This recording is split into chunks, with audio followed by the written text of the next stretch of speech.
যে মানুষ অসুস্থ কারণ আমার হাসপাতালে সেখানে চিকিৎসা নিয়ে হাসপাতালে এটা কথা হচ্ছে আল্লাহর নিয়ামত।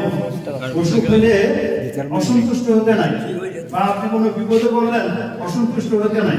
এটা সন্তুষ্ট চিত্তে যেই বান্দা স্বীকার করে যে আল্লাহ আমাকে বিপদে ফেলেছে, আল্লাহই আমাকে এই বিপদ থেকে উদ্ধার করবে, এবং আল্লাহ কিন্তু মুহূর্তের মধ্যে আপনাকে উদ্ধার করে দিতে পারবে। উনি সর্বসর্ব অসুখ হয়েছে, এই জন্য আল্লাহ অসুখ বিসুখ দেয় কেন? যেন বান্দা আল্লাহকে আরো বেশি বেশি স্মরণ করে।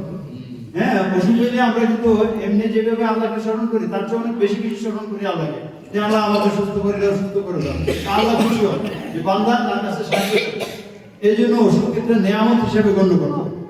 তা আমরা চাই যে আপনারা অসুস্থ হন, এটা আমরা চাই। আমরা অসুখ বিসুখ তো আল্লাহর দেওয়া, অসুখ হবে, মানুষ মাত্রই অসুখ বিসুখ হতে পারে। আর বয়স হলে তো অসুখ হয় স্বাভাবিকভাবে, এটা মানে ফিজিওলজিক্যাল প্রক্রিয়ার কারণেও অসুস্থ হই আমরা। এই কারণে আপনার বাড়ির কাছে এই হাসপাতালটি সমাজসেবা অধিদপ্তর অর্থায়নে, এবং আমরাও জানুয়ারি নামে ফাউন্ডেশন থেকে অর্থায়ন করেছি। আমাদের যৌথ উদ্যোগে এই হাসপাতালটি প্রতিষ্ঠিত হয়েছে। এখন আপনারা এখানে এসে স্বাস্থ্য সেবা নেবেন, এটা আমাদের বিনীত আবেদন। আরেকটি বিষয় সেটা হলো যে রোগী যারা অসুস্থ আছেন তারা আসতে হবে এই হাসপাতালে এসে দেখতে হবে এখানে কি ধরনের ফ্যাসিলিটি আছে। আমি আমাদের আলামী সাহেব, উনি আমাদের এই হাসপাতাল পরিচালনায় প্রশাসনিক দায়িত্বটা দেখেন এবং মেডিকেল সাইডটা উনি দেখেন। উনি একজন মেডিকেল এক্সপার্ট, উনি আগে ঢাকা ডায়মন্ডে উনি হাসপাতাল পরিচালনা করেছে, এই জন্য আমরা ওনাকে নিয়েছি। উনি মুরাদনগরের সন্তান, আপনাদের কাছাকাছি। ওনাকে আমরা রেখেছি। আলামী সাহেবকে আমি রিকোয়েস্ট করবো, যখনই যে রুগী আসে রুগী হিসেবে তাকে দেখবেন না, আসলে আমাদের এখানে যে ট্রিটমেন্টগুলো আছে, কি ধরনের স্বাস্থ্যসেবা দেওয়া হয়, কি ধরনের মেশিনারি আছে, এইগুলো দেখাবে। এগুলো দেখাইলে তারা বাইরে গিয়ে বলতে পারবে যে এখানে এই ধরনের সুবিধা আছে, এরকম ধরনের মেশিনারি আছে। আমার মনে হয় না দেবিদ্বার এখানে স্বপনদাও আছে, দেবিদ্বারের কোনো ডায়াগনস্টিক সেন্টার বা হাসপাতালে এত উন্নত মানের যন্ত্রপাতি আছে, আর এত ভ্যারাইটিস মানে চিকিৎসা দেওয়ার মতো যন্ত্রপাতি আছে।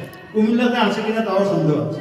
কুমিল্লার বড় বড় হাসপাতালকে আমি চ্যালেঞ্জ দিচ্ছি যে আমার যে যন্ত্রপাতিগুলো আছে এগুলো কুমিল্লার অনেক হাসপাতালে নেই। আমার যে ফ্যাসিলিটিস আছে, এই যে আপনারা বসছেন স্পেশাল প্লেসে, এই যে আমাদের ডক্টরস চেম্বার, আপনারা ইসিজি, এই রুমগুলো সবগুলো, এই রুমগুলোর মধ্যে রোগী বসার জন্য যেভাবে চেয়ার টেবিল দেওয়া আছে, আপনারা ঢাকা ছাড়া কুমিল্লাও পাবেন না, এতটুকু স্পেসের জায়গা পাবেন না। আমি কালকে আমার এক আত্মীয় মারা গেছে, আমার ডিএম মারা গেছে একজন। হ্যাঁ, আমি গেলাম গ্রিন লাইফ হসপিটাল, আপনারা সবাই ছিলেন ঢাকায় গ্রিন লাইফ হসপিটাল, প্রাণগোপাল দত্তের হাসপাতাল। ওইখানে গিয়া বসার জন্য একটা জায়গা পাই না, মানে শত শত মানুষ 8-10টা চেয়ার দিয়ে রাখছে।